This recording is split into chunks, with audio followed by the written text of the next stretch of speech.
Hello, welcome to my channel Susmita unfilter. আশা করছি সবাই খুব ভালো আছো আর আমিও খুব ভালো আছি।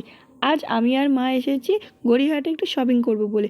কালেকশন খুব একটা ভালো নয়, তাও পছন্দ হয়েছে, ওইটা ট্রায়াল করব বলেই দাঁড়িয়ে আছি। এই একটা কুর্তি নিয়েছে আর একটা দেখেছি, এর মধ্যে থেকে আমি একটাই নিয়েছি। গেস করো তো কোনটা নিয়েছে আর কমেন্টে তাড়াতাড়ি লিখে দাও। তারপরে আমি চলে গেছি দিদির বাড়ি আর মা চলে গেছে বাড়ি। দিদিকে জামাগুলো দিয়ে দিয়েছে যেগুলো দিয়েছে, তারপরে একটু খেয়ে নিয়েছি কফি, এখানে নাগেটস বিস্কিট খাবার যেখানে আমি তো সেখানেই থাকি। দিদি গিফট পেয়েছে তাই ওটা দেখিয়ে দিয়েছিল। আর সুকান্তদা এদিকে আমাদের জন্য ফুচকা এনেছে আর কষা চিকেনও খেয়ে নিয়েছি। কে কি কষা চিকেন খেতে ভালোবাসো বলো তো? দিদিরা আমাকে ছাড়তে যাচ্ছে, তাই পুচুও সাথে যাচ্ছে, ও কেন বাদ যাবে। তারপরে একটু পেস্ট্রি খেয়ে নিয়েছি। আমিও বাড়ির দিকে চলে এসেছি, এইদিকে জিনিস আদান প্রদান হয়ে গেল, মা আরও দেখাও করে নিল। তোমরা তাড়াতাড়ি যাও, লাইক শেয়ার অ্যান্ড সাবস্ক্রাইব করে দাও, উইচ ইজ অ্যাবসলিউটলি ফ্রি। আজকের জন্য এইটুকুনি, আবার দেখা হবে অন্য কোনো ভিডিওতে। বাই।